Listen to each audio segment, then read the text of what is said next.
for coming tonight, and thank you to Descant for publishing my work. I'd like to acknowledge that we are on First Nations land. This is the territory of the Mississaugas of New Credit, and sadly, First Nations people are the highest percentage per population that are incarcerated in Canada. Colonization, sadly, is alive and well. My piece is called The Bullpen. It's an essay, a memoir essay with poetry mixed in. And the bullpen is the basement of City Hall.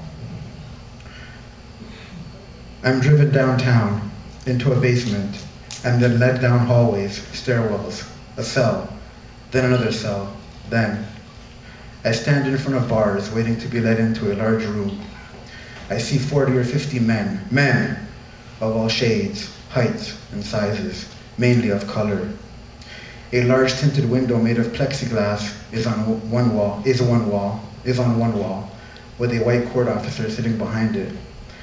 An exposed toilet sits in a corner to the right of the window. No cover if you gotta go.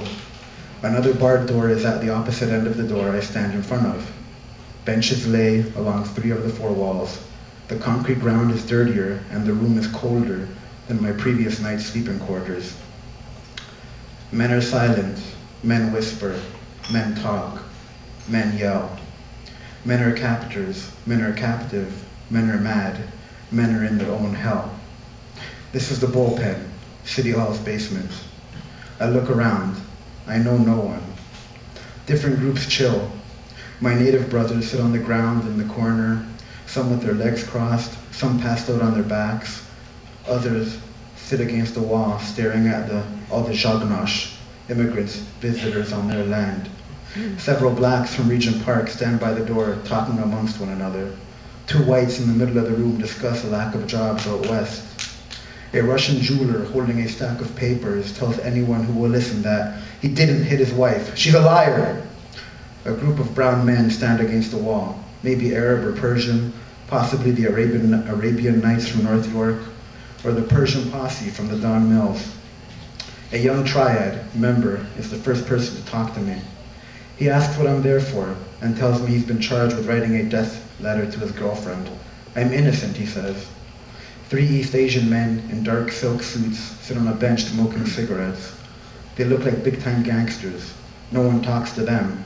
They talk to no one. A small white man walks around a drain in the middle of the room. Like prayer, he is quiet, focused, present. Short, brown hair, stubble on his face, his arms crossed over a tight white t-shirt, short red shorts, hairy legs, no shoes, and black socks matching the filthy floor. No thermometer is needed to measure the cold. His goosebumps, hands tucked under his armpits, and constant movement let observers feel the chill in the room. A white middle-aged volunteer for the Sally Ann holds a clipboard with rolled up paper as she yells out names from behind the bars. I'm told she makes phone calls for you. People walk up to the bars to get messages or leave names and phone numbers for her. I ask her to call my lawyer.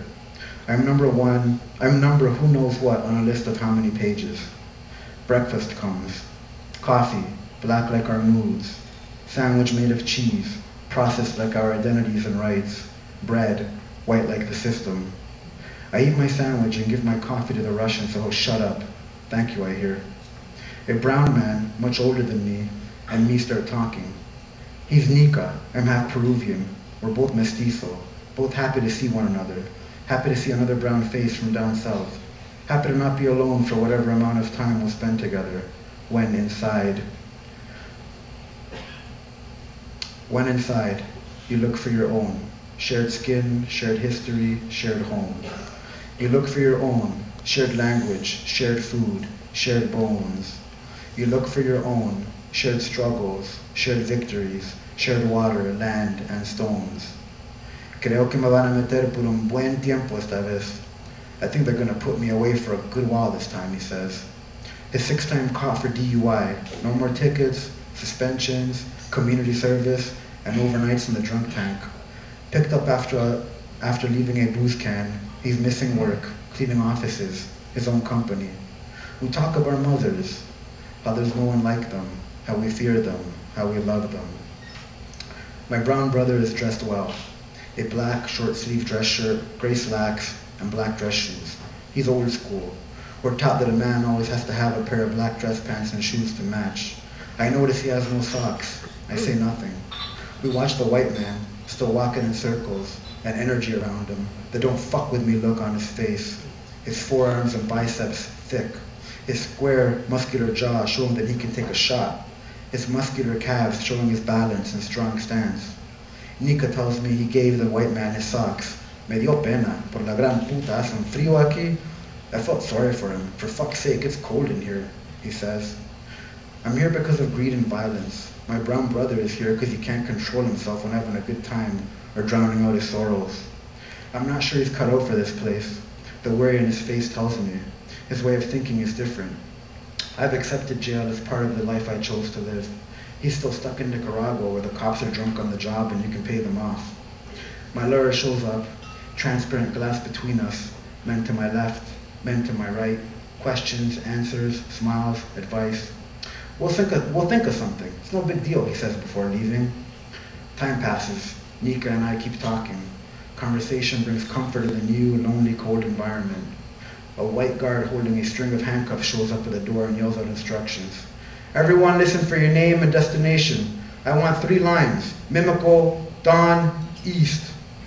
Names are called, bodies move, cues are formed. Red faces, black faces, brown faces. Cattle shackled and shipped to different places.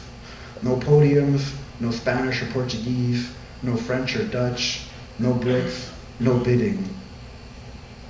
Still, we line up to the past. One by one, men form columns. Nika and I both express our wish to go to the same place. Vulnerability brings the want to cling to something. Strength in numbers, company, community.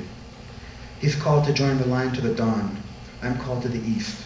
We shake hands, wish each other well, and never see one another again. Thank you.